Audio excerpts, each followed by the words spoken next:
Muy buenos días, tardes, noches, dependiendo de la hora que sea cuando estén viendo este video podcast. Soy Luis Cárdenas y me da mucho gusto poderlos saludar.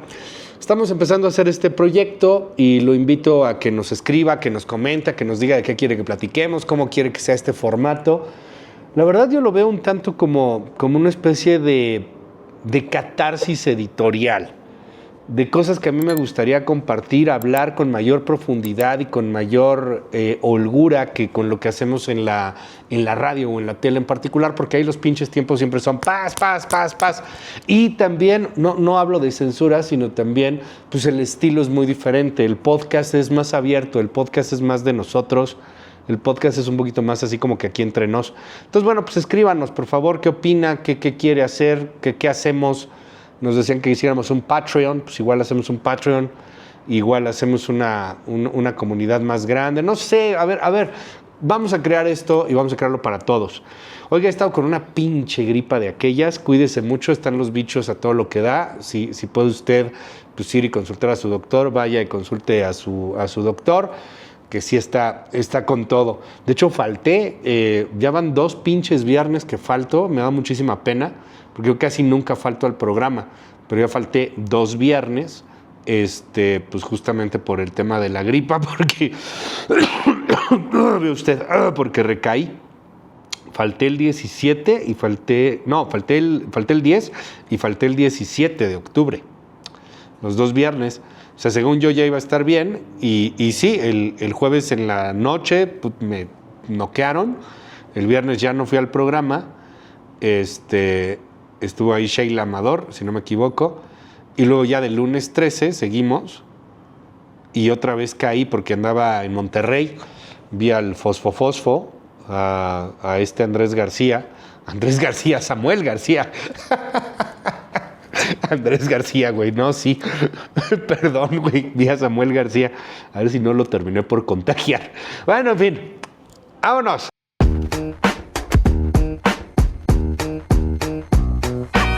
A lo que te truje, chencha, vamos a hablar del nuevo PAN, la nueva imagen del PAN y hacia dónde chingados, bueno, hacia dónde demonios van las derechas en México y en el mundo.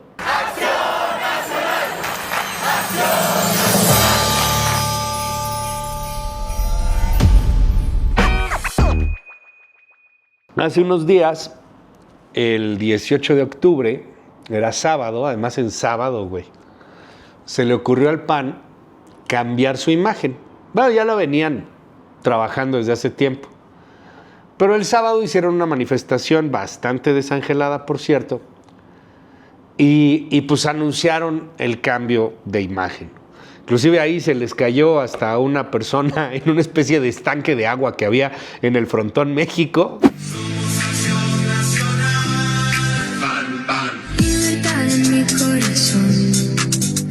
Miren nada más qué pinche... Bueno, no, ojalá que esto no sea precognitorio de lo que le viene al PAN, pero pues sí, me cae que están ahogados. A ver, el logo del PAN llevaba ya unos 30 años, pues chido, ahora está esta madre que pues da exactamente igual. O sea, no creo que el logo sea el problema, no creo que los adornos o como sea que le llamen los diseñadores gráficos a estas madres de al lado sean el problema. Me gustaría saber cuánto se gastaron en el nuevo logo, ¿no? Ya lo sabremos pronto seguramente. Pero no creo que eso vaya a ayudar mucho. Dicen que ahora se van a abrir a la ciudadanía. So what? La ciudadanía está hasta la madre de la pinche clase política. Sabemos, y lo sabemos bien, que de nada sirve un cambio de imagen si no entendemos que lo más importante es nuestra oferta de fondo. O sea, ¿para qué? Que ahora sus candidatos van a ser por encuestas como Morena. Chido. Que ya no van a ir con el PRI, pero ¿qué cree? Sí van a ir con el PRI a nivel estatal. Solamente a nivel federal no. ¿What? O sea, igual en Nuevo León ya están diciendo que sí van a ir juntos, PAN y PRI. Y en otros estados que sí, que ahí van a mantener las alianzas. O sea, pura pinche mamada. Estuvo ahí Claudio X González, estuvo Xóchitl Gálvez, estuvo Acosta Naranjo. pues estuvo una oposición que todavía no acaba de entender que está moralmente derrotada. Y no, yo no soy de Morena. Me caga Morena, me caga la 4T. Siento que es el peor gobierno que hemos tenido. Pero en gran parte tenemos ese gobierno tan de mierda por una pinche oposición tan de mierda como la que estamos viendo. Se asumen ahora como de derecha y gritan patria, libertad y familia. Sí, cómo no. Pero, a ver, suerte, ahora sí que Dios los bendiga. Yo creo que les va a ir muy mal a los panistas. Y creo que les va a ir muy mal, no solo a los panistas, sino a quien aspira a ser de derecha en el país, porque el país no está entendiendo lo que realmente son las nuevas derechas.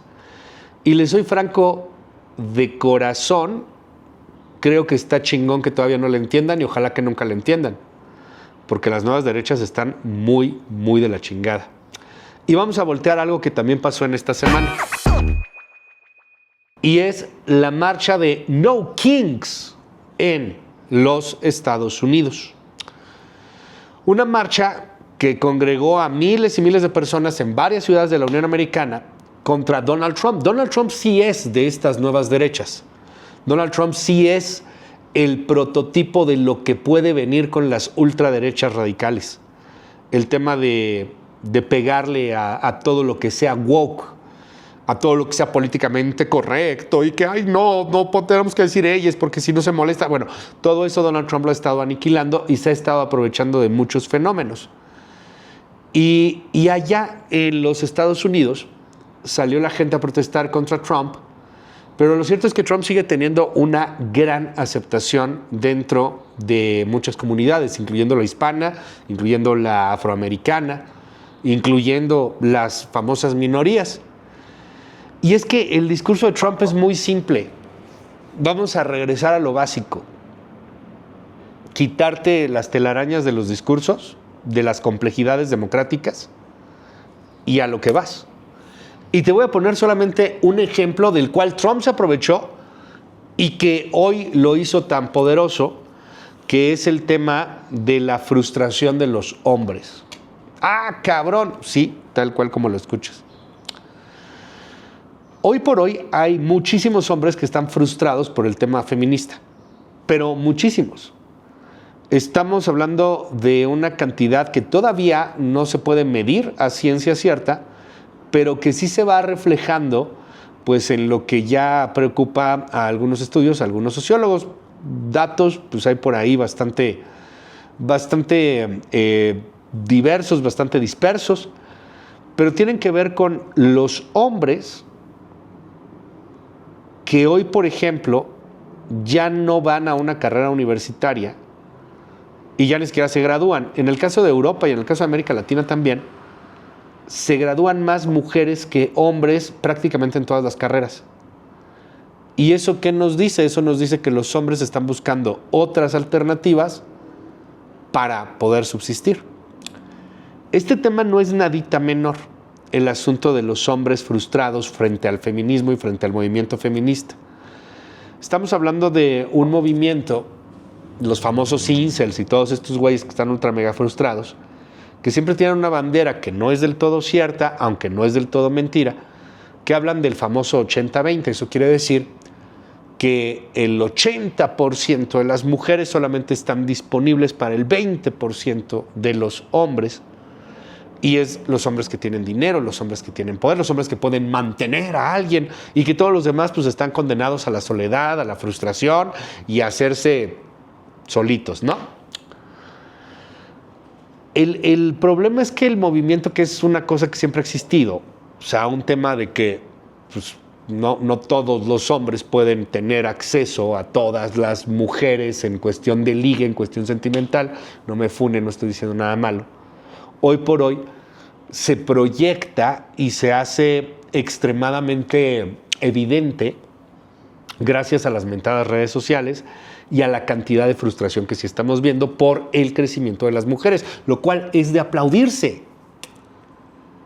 Y hoy vemos a hombres pues, que ya no están logrando lo que a lo mejor pensaron que se iba a hacer a través de un método tradicional.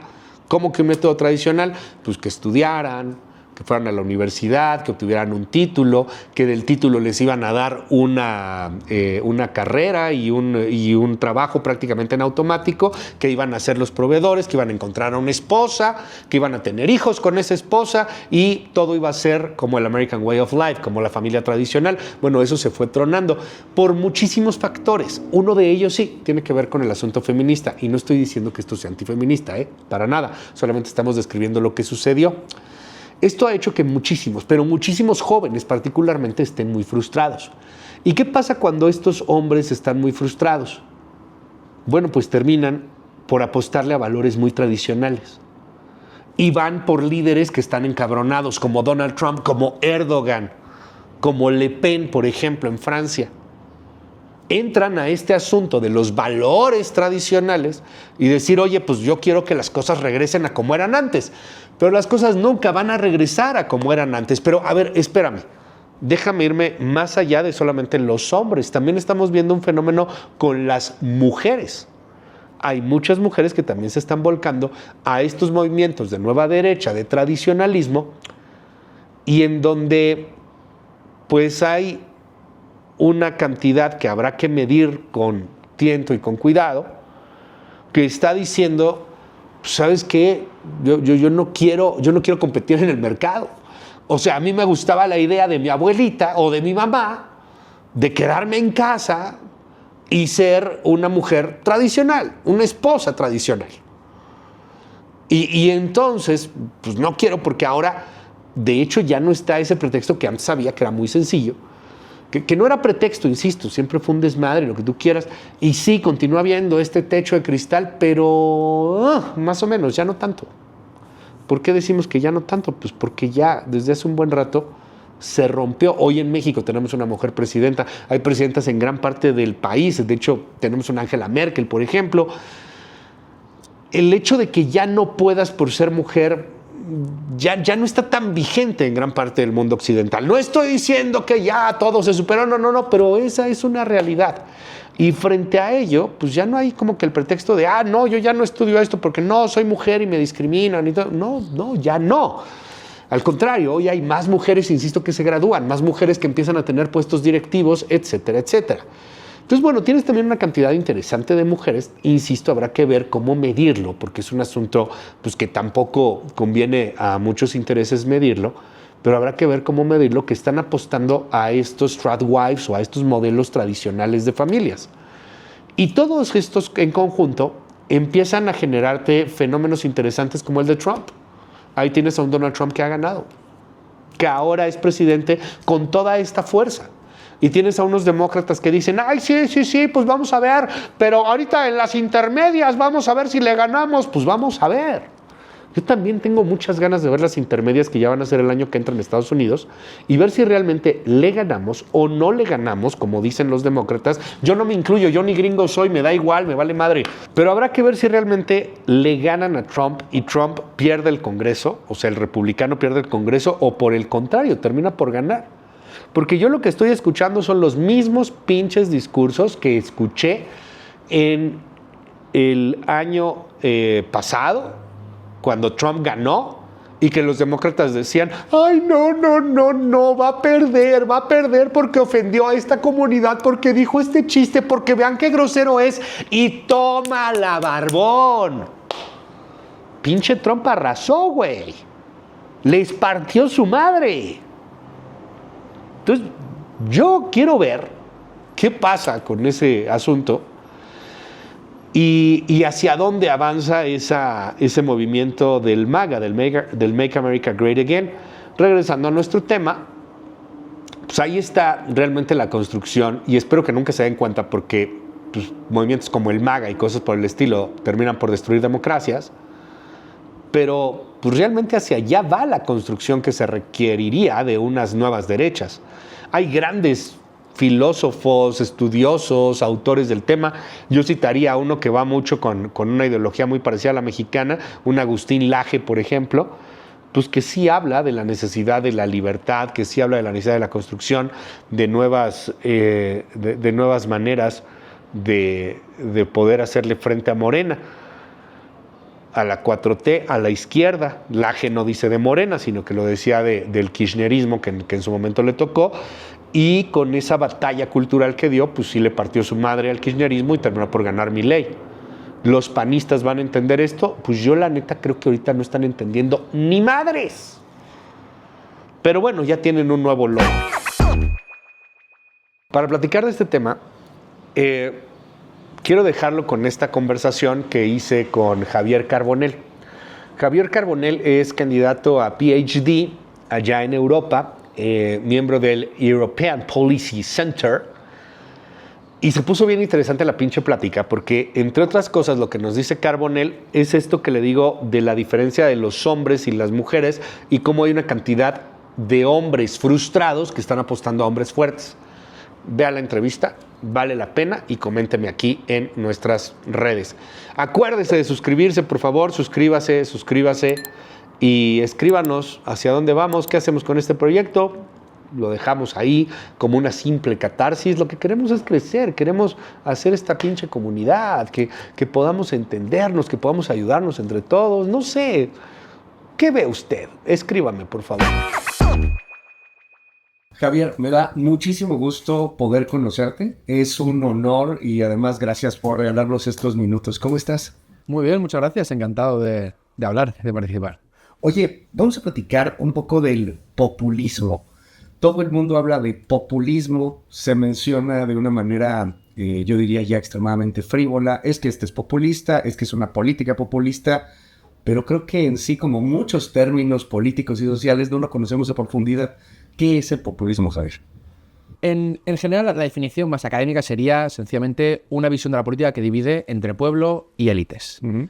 Pero esta definición en realidad es muy vaga y hay muchísimos partidos políticos que englobarían y que se incluirían dentro de esta definición. En general, lo que creo que refleja la idea de populismo es este elemento de desconfianza enorme hacia los políticos, hacia las élites económicas, culturales, pero sobre todo las élites políticas, que hace que los ciudadanos estén en una perpetua cabreo, en un perpetuo desconfianza hacia todo el mundo y hace que distintos proyectos que nunca esperaríamos que antes salieran, ahora están ganando terreno y están gobernando. Que quizá esto es lo que trasciende y cambia radicalmente, porque cabreados contra los políticos, enojados o encanijados, diríamos en México, hemos estado siempre. Pero ahora este enojo nos lleva a que entren formas de gobierno que nunca esperábamos que iban a llegar o que pensamos que estaban superadas.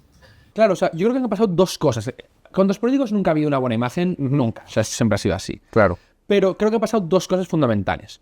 Una es que el sistema económico empieza a fallar en términos muy significativos. Es decir, antes la idea de la promesa de la clase media, es decir, tú trabajas, te esfuerzas y vas a tener una casa, una familia, poder pagarte unas vacaciones. Eso se está rompiendo. Entonces, hay un cabreo realmente económico que se traduce en, oye, este sistema no funciona y quien es el mayor representante del sistema son los políticos. Entonces, hay un cabreo como mucho más exagerado hacia los políticos. Y en segundo lugar, creo que ha pasado que antes tú tenías lo que se llaman como sistemas intermedios. El sindicato, tenías el partido político, tenías organizaciones vecinales.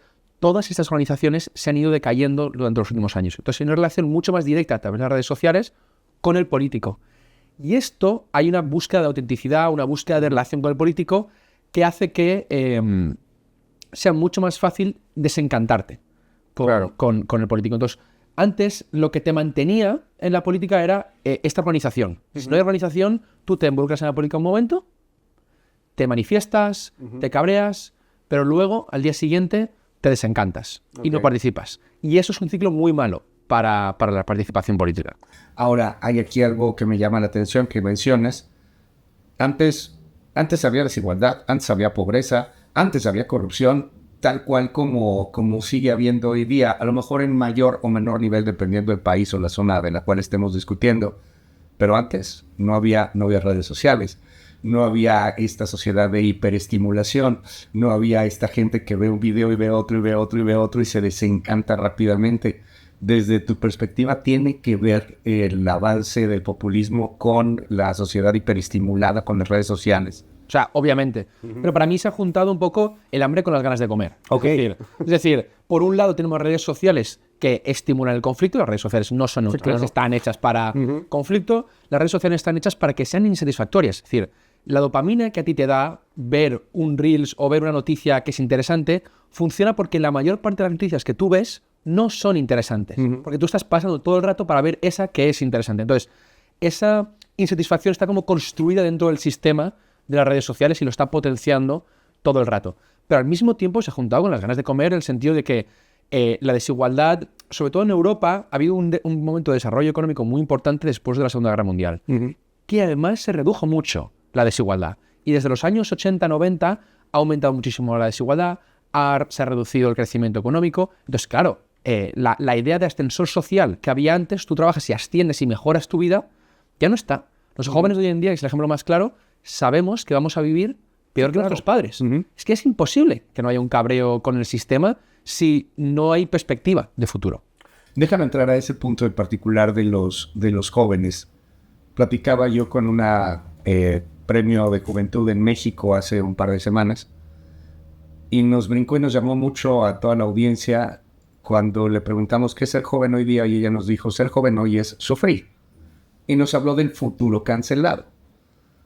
¿Cómo son los jóvenes hoy, particularmente aquí en Europa? ¿Qué estás viendo pues con esta tentación del avance del populismo, particularmente aquí de extrema derecha, con los varones que están muy enojados porque pues ya no solamente es que va a ser muy difícil comprar una casa, que va a ser muy difícil obtener algo, que va a ser muy difícil o prácticamente imposible tener un retiro como el que tuvieron tus abuelos, sino que además si eres varón, pues hoy por hoy varios se sienten excluidos, marginados. Es más, perdón por utilizar el término, pero lo leo y lo escucho mucho. Sí. Se sienten castrados. Sí. O sea, hay un problema general con los jóvenes, ¿no? Hay un dato que a mí me parece muy curioso, que es que a principios del siglo XX, el grupo de edad con mayor riesgo de pobreza eran los jubilados. ¿Por qué? Dejaban de trabajar y ya no podían trabajar y no había pensiones. A principios del siglo XXI son los jóvenes. Eso tiene poco sentido. Los jóvenes son los que tienen más fuerza, los que tienen más ganas, los que quieren trabajar, los que quieren desarrollar su vida. Entonces, esto es un sistema que realmente no ofrece a los jóvenes más allá de una educación, pero no ofrece trabajo y no ofrece estabilidad. Y esto, claro, crea unos monstruos políticos enormes. Entonces, hay una situación de cabreo enorme, que algunos jóvenes responden con desencanto, otros con cabreo.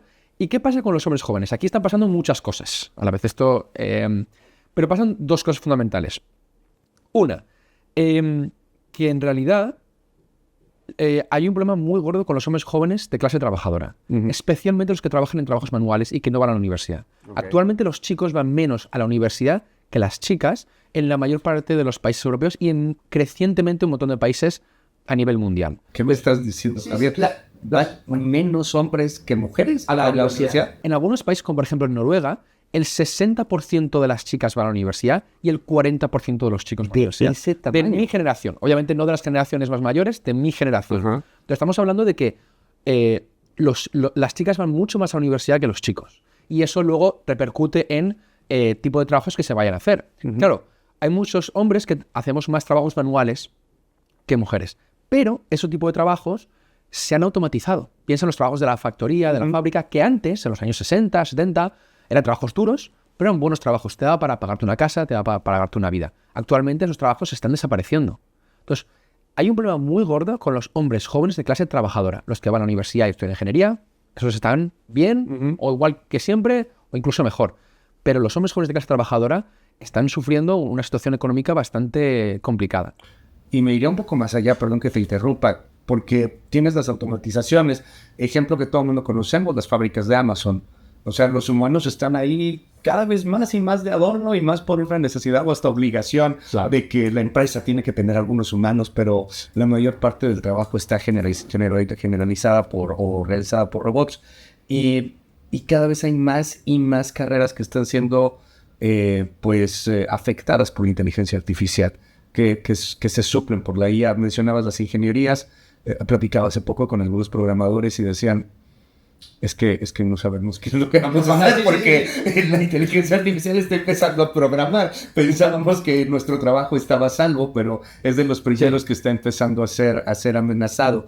En ese sentido, ¿cómo ves a la juventud y profundicemos un poco más en torno a este cabreo, este enojo, pues del varón, ¿no? O sea, inclusive los jóvenes, varones, pues podrán tener este tipo de problemas y de suplencias. Claro, o sea, a nivel político, es imposible que haya un movimiento progresista que tenga éxito si no hay confianza en el futuro. Es decir, si el futuro no existe, si el futuro se ve de una mala forma, los partidos lo que van a vender es pasado. Lo que vas a comprar es pasado, porque el pasado fue mejor. Digamos, la situación de los jóvenes, de los hombres, pero de todos los jóvenes, era mejor en el pasado en el sentido de que podían permitirse una mejor casa, una mejor vida, un mejor trabajo. Entonces es normal que discursos nostálgicos tengan mucho más éxito que discursos progresistas. ¿Qué sucede concretamente con la inteligencia artificial? Que sobre todo hay un nivel de incertidumbre enorme. No sabemos qué trabajos va a crear y qué trabajos va a quitar. Y lo que sabemos en general es que probablemente vaya a quitar más trabajos de los que añada, y que va a haber un momento de cambio hasta que nos adaptemos a utilizarla y que se normalice. Y esto va a afectar a muchísimos trabajos, como mencionabas, a los ingenieros, pero el gran tema es la salud. La sanidad es uno de los grandes sectores que se va a desarrollar más. Ahí están las mujeres muy sobrerepresentadas. Pero ¿qué va a pasar si la inteligencia artificial empieza a diagnosticar y empieza a utilizarse como la mayor parte de los jóvenes lo utilizan como psicólogo? Entonces, no sabemos muy bien qué va a pasar. Entonces, ante eso es que es muy normal que un discurso político que sea de, oye, vamos a volver al pasado, vamos a parar, vamos a frenar, tenga mucho más éxito. Déjame detenerte un poco ahí. Me llama la atención la nostalgia, la melancolía. De alguna u otra manera empezamos a vivir una sociedad de la nostalgia del discurso pasado, porque pensamos que todo tiempo pasado fue mejor, que todo tiempo pasado era más sencillo. Pero hay muchos engaños en esta narrativa, o quizá es cierto, el pasado era mejor. En general hay muchos engaños. A mí me hace mucha gracia que gran parte de la extrema derecha dice, oye, vamos a volver al pasado porque entonces era mejor, pero nunca hablan de recuperar el pasado de los sindicatos fuertes. Nunca hablan de recuperar el pasado de donde la desigualdad está mucho más baja. En Europa, o sea, hay que pensar que aquí hablamos pero en Estados Unidos y en Reino Unido, el impuesto marginal más alto era del 80 y el 90%. Es decir, si tú ganabas lo más de dinero de salario, te quitaban el 90% de la renta marginal más alta. En Estados Unidos y en Reino Unido, estamos hablando de los países más capitalistas. Claro, ese pasado nunca se dice de volver. Siempre hablamos de volver a las cuestiones raciales, a las cuestiones de género, a las cuestiones culturales, pero nunca se habla realmente de las cuestiones económicas. Esa cuestión económica, perdón que te detenga, en aquellos que estábamos hablando, 50, 60, este impuesto patrimonial del 90%. No solo había un impuesto patrimonial, sino además un impuesto de la renta, muy, muy alto. Es decir, repito, es que en Estados Unidos, en los años 50, en el momento en que están luchando contra el comunismo, si tú ganabas más de cierto dinero, te lo quitaban. Te quitaban el 80%. Es decir, esto en el país capitalista por excelencia, porque se entendía que había que controlar un poco las desigualdades. Claro. Porque las desigualdades son malas, además, para el desarrollo económico. Aquí el gran problema desde los años 80 es que gran parte del desarrollo económico que hemos tenido se lo han llevado casi todo el 10% más alto, el 1% más alto y el 0,01% más alto. Hoy por hoy, en comparación a ese 90% en términos generales, ¿cuánto estaremos pagando? Depende de cada país. Es patrimonio, una producción. Depende de cada país, pero estamos pagando alrededor del 40%. Ya. O sea, depende del país, hay algunos 50, otros 40, otros incluso 30. Es decir, los impuestos para los ricos se han reducido muchísimo desde los años 80, pero los impuestos para las clases medias y las clases bajas han aumentado un poquito más. Sobre todo esto se ve mucho en el IVA. Es decir, lo que tú pagas del IVA, eso ha aumentado. Pero eso es el impuesto que más pagan las clases trabajadoras porque están consumiendo todo el rato, ¿no? En cambio, los impuestos de los ricos, los de patrimonio, los impuestos de sucesiones, los impuestos de la renta marginal más alta, esos se han reducido. Entonces, claro, hay una trampa aquí, que este pasado económico es cierto que fue mejor. Es decir, había más igualdad en los 60 y había más desarrollo económico. Y ahora tenemos lo contrario.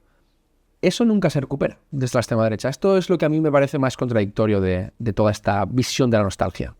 Dime, en esta nostalgia termina convirtiéndose en realidades. ¿Cuáles son los que más te preocuparían en estos momentos? Tenemos un Donald Trump, por ejemplo, que lo dice gritando, MAGA, Make America Great Again. Pero aquí también tenemos a seguidores de Donald Trump en Europa y también tenemos un movimiento que le apuesta a esa nostalgia. que creo que no es la vuelta al pasado, sino a crear un pasado que se adapte a las necesidades del presente. Perdón por esto, no tiene mucho sentido, pero sí, es como tomar de ese pasado lo que podemos adaptar al hoy desde los puntos más radicales en algunas ocasiones en las ideologías políticas.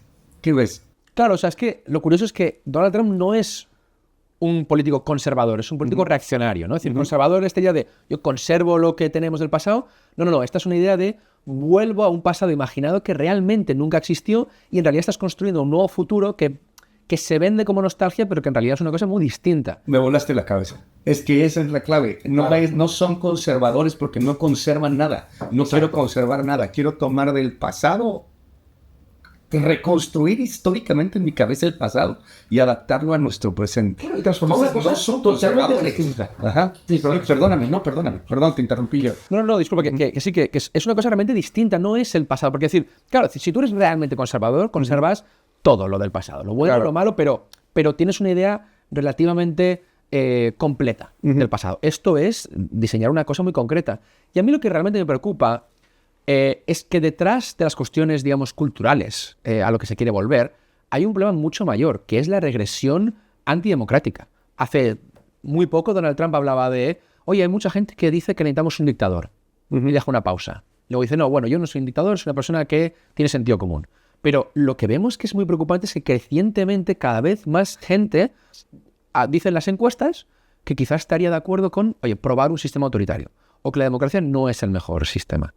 Esto es realmente lo preocupante, porque digamos que una vez tú eliges a un dictador es la última vez que lo eliges. Sí, claro. Es decir, la última vez que eliges a nadie. Ahí ya no hay para atrás. Entonces, detrás de, digamos, la revolución conservadora, que puede ser más o menos legítima o se puede debatir, hay realmente una pulsión antidemocrática que es la que realmente me preocupa. Esta pulsión antidemocrática no vendrá por la complejidad de la democracia. Cuando uno quiere poner un puente en democracia, hay que platicar con uno, con otro. Ya una vez que se puso el puente, hay que ponernos de acuerdo en el color del puente, y unos lo quieren azul, y otros lo quieren verde, y otros lo quieren gris. Y entonces hay protestas de los verdes contra los azules, contra los grises. Y me decía una persona que vivió en un sistema totalitario, cuando acá necesitábamos un puente, simplemente se pone el puente, ¿no? Y se acabó y nadie pregunta nada. Claro. Esto es muy curioso porque esto es un cambio del discurso de lo que había antes. O sea, durante todo el siglo XX hemos hablado de la democracia como el sistema más eficiente, porque te permitía precisamente quitar a los políticos que consideramos más inútiles o que no están haciendo las cosas bien, por otros políticos que sí que estén haciendo cosas buenas para la población. Y además, como político que quiere ser reelegido, tú quieres que la economía vaya bien. Tú vas a hacer entonces elementos y políticas para que vaya bien la economía. Con un dictador, imaginemos que tienes un dictador inútil. No lo puedes quitar. Y el dictador quiere poner un puente aquí cuando realmente lo beneficioso o lo más económicamente eficiente es ponerlo allá. Pero el dictador es de esta zona, viene de este pueblo y le interesa ponerlo ahí, ¿no? Entonces, es curioso este cambio de paradigma en el que ahora empezamos a considerar como más eficiente en los sistemas autoritarios cuando históricamente hemos dicho lo contrario. Históricamente las democracias eran las que más se desarrollaban económicamente. Y había buenos motivos para ello. Entonces, esto es lo que realmente me parece preocupante, porque no era así como pensábamos en esto hasta hace 2 décadas o hace 3 décadas. Entonces, esto es realmente lo que me parece que estamos perdiendo y lo que me preocupa. Se desarrollan mejor los sistemas totalitarios económicamente pues tienes el ejemplo de China. Claro, esta es la cosa, que hay ejemplos muy concretos en los que sí que funciona muy bien, pero es que, claro, China es un sistema autoritario muy particular. Sí, claro. Si no tienes un partido comunista, no es un dictador unipersonal, es una burocracia enorme con una ideología muy clara que empieza a hacer una cosa muy rara, que es tener un sistema capitalista. Y es casi realmente uno de los pocos ejemplos. Y hay alguno más en Asia, pero en general, no es cierto. En general, esto hay que decirlo, en general, las democracias son los países más desarrollados económicamente y los que más se han desarrollado históricamente. Entonces, que estemos viviendo ahora un periodo un poco menos desarrollo económico, me da miedo que nos carguemos realmente nuestra fórmula de éxito, porque hay un momento en que estamos pasando por una meseta. Sí, claro. Pero en general las dictaduras, la mayor parte de las dictaduras en el mundo, van económicamente mucho peor que las democracias. Hay 2 o 3 excepciones y esto es lo que se nos está, digamos, vendiendo como una fórmula de éxito cuando es más una excepción que la regla. ¿Cómo combatimos esta desinformación? Se nos vende a China como una maravilla económica, por ejemplo, y es cierto, cuando uno va viendo los datos, sí, hay varios elementos para aplaudirlo, pero entonces se nos dice que necesitamos un sistema totalitario. Y todo esto, querido Javier, en un momento en donde tenemos una retención promedio de 9 o 10 segundos, en donde nos cuesta trabajo entrar a lo complejo y en donde estar tan hiperestimulados nos hace, pues, simplemente tirar la toalla y optar por lo más sencillo que pareciera ser un sistema no democrático, un sistema totalitario. ¿Cómo podemos frenar los avances populistas, estas tentaciones del discurso de la nostalgia? Vale, respondo primero lo de China. Porque a mí me parece que todas las personas que van a China me dicen es uno de los países más tristes en los que he estado nunca. Es decir, el nivel de control, de falta de libertad que hay en China es tremendo. Tanto que tengo muchos amigos que han ido, que tenían estas ideologías más de extrema derecha o más de oye, la dictadura fantástico, y luego han dicho no, me vuelvo un demócrata liberal. Yo creo que hay que dejarle claro a la gente que no vale la pena. ¿Para qué quieres desarrollo económico? Para poder hacer lo que quieras con tu vida, para poder tener libertad. Pero si tienes desarrollo económico y luego no tienes libertad, ¿de qué te sirve el dinero? ¿De qué te sirve si no puedes decir lo que piensas, reunirte con quien quieres o realmente decidir tu vida por ti mismo? Entonces, esto me parece que es clave, este trade-off, como hablamos en inglés, ¿no? Es decir, esta contradicción que sucede en China. Pero es que en el resto de países, como te digo, el desarrollo económico está asociado a mayor libertad. ¿Y qué debemos hacer? Para mí algo fundamental, que es que las redes han venido a ocupar un espacio que se ha dejado libre.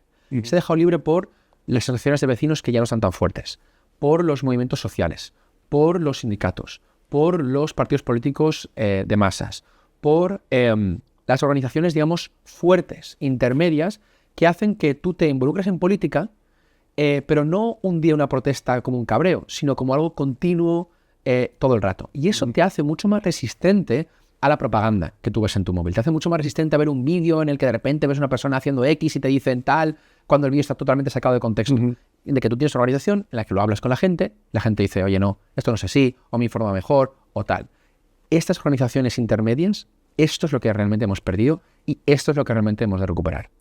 Estas organizaciones intermedias pasan un poco por los discursos de los partidos mainstream o de estos partidos tradicionales, porque vemos una crisis de los partidos tradicionales en prácticamente todo el mundo. En Estados Unidos hablan ya de un tercer partido, es algo muy particular también, pero ¿qué discurso tienen que adoptar pues, frente a las medidas populistas? Están ganando los partidos radicales porque adoptan discursos populistas. Claro, y vamos a ser sinceros, hay parte de la crítica radical que tienen toda la razón del mundo, claro. Es decir, y que los partidos tradicionales han hecho muchas cosas mal y ha habido mucha corrupción. Que quede claro que hay muchas cosas muy criticables del mainstream, ¿no? Sí, claro. Aquí lo que me preocupa es, un poco como se dice en inglés, que estemos tirando el bebé con el agua, ¿no? Es decir, esta idea de que nos vamos a cargar cosas muy buenas tratando de criticar las cosas malas que tiene el mainstream. Entonces, a mí me parece que lo que sobre todo necesitamos es una política que reduzca los niveles de desigualdad, que esto es fundamental, que aumente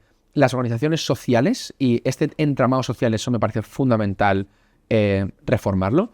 Me parece que hay que adoptar una política que sea ambiciosa y que realmente proponga una idea de futuro que sea atractiva y que dé esperanza a la gente, que sobre todo es lo que nos falta. En el momento en el que no hay futuro, en el que no hay esperanza, entonces lo que hay es cabreo. Déjame cerrar, Javier, además de que ha sido un honor poder platicar contigo y aprender además tanto de ti. Eres una persona muy joven, ¿no? Tienes 31 años de edad. ¿Cómo platicaremos con el Javier de aquí a 20 años, con el Javier de 50 años? A lo mejor ya tendremos algunos robots que estarán gobernando, a lo mejor tendremos ya un sistema populista que quedó como una anécdota, o a lo mejor estemos viviendo en un sistema totalitario. Hace tiempo platicaba con un defensor de la democracia y nos decía el doctor Luis Carlos Ugalde, bueno, democracia liberal así como tal, pues la vivimos durante un tiempo relativamente breve. Pareciera que más bien eso fue un accidente, porque por lo regular la humanidad o las sociedades han estado sometidas a sistemas más bien totalitarios. Quizá la anécdota fue una democracia liberal. ¿Qué ves de aquí a 20 años, Javier? Pues Dos notas. Una, me preocupa mucho lo que comenta el analista. Me preocupa que yo nací en democracia, me preocupa morir en una dictadura. Es cierto que la democracia nos ha dado algo que es inaudito en la historia, que es que las personas de clase baja hayan podido llegar a ser presidentes, a ser políticos, a ser líderes, a ser élites cuando tú nacías en la clase baja. Eso no ha pasado en la historia de la humanidad casi nunca. Entonces, me parece que es muy preocupante eso que estamos perdiendo, pero también soy esperanzado. Yo quiero decir que hay ciclos. Es decir, hay ciclos en los que hay esta tendencia y luego, por ejemplo, con la Segunda Guerra Mundial hubo una catástrofe enorme, que fue la Segunda Guerra Mundial, pero eso permitió que el fascismo, digamos, se deslegitimase durante toda una generación. Es muy posible que veamos, no a todos los países, pero a algunos países caer en una dictadura, o más de los que nos gustaría. Pero yo creo que hay que resistir en este momento y luego va a llegar un ciclo progresista. Va a llegar un ciclo en el que la gente vuelva a querer esperanza. Va a llegar un ciclo en el que la gente vuelva a pedir, digamos, una mayor igualdad y un mayor progreso económico. Y creo que eso es lo que debemos estar mirando. Hay que aguantar ahora porque luego va a venir un ciclo positivo. En este ciclo positivo, y cierro con esto, ves el asunto de las inteligencias artificiales, es que cuando nos damos cuenta de la capacidad de manipulación, pero de control que tiene por la tecnología, cuando nos damos cuenta de lo que han hecho en Irán, por ejemplo, con cámaras puestas en todo Irán que pueden detectar quién tiene bien puesto o no el hijab y quien no lo tenga recibe una multa de manera automática, tienes el control que no había soñado el dictador más cruento. Si llegamos y esto que tú nos dices me aterra, porque sí, caeremos en dictaduras, caeremos en sistemas totalitarios, pero con estos niveles de control, quizás las peleas para regresar a los sistemas liberales y democráticos van a ser mucho más difíciles. Van a ser muy difíciles, pero también te diré que esto ha pasado siempre. Es decir, todo nuevo desarrollo tecnológico siempre ha llevado a un mayor control de la población. La invención de la escritura se hace para controlar quién tiene qué, de quién posee qué, y es una forma de Estado de ver quién tiene qué para poder controlarlo. Claro. Ha sido siempre así, con la escritura, con el desarrollo de los medios de comunicación, con el desarrollo de la radio y la televisión, y siempre luego ha habido, más tarde, más temprano, con más éxito o con menos éxito, un pushback. Siempre ha habido una contrarreacción de corte más liberal y de corte más emancipadora que lo ha contrapuesto. Ojalá el esfuerzo, digamos, de utilizar la inteligencia artificial con buenos fines de limitar este tipo de control sea más fuerte que el empuje de controlar. Pero de momento estamos viendo esta fase de controlar. Así vamos. Gracias, Javier Carbonell. Gracias por estar aquí con nosotros. Gracias a vosotros. Muchas gracias. No, pues hay parte importante de lo que nos dice Javier Carbonell.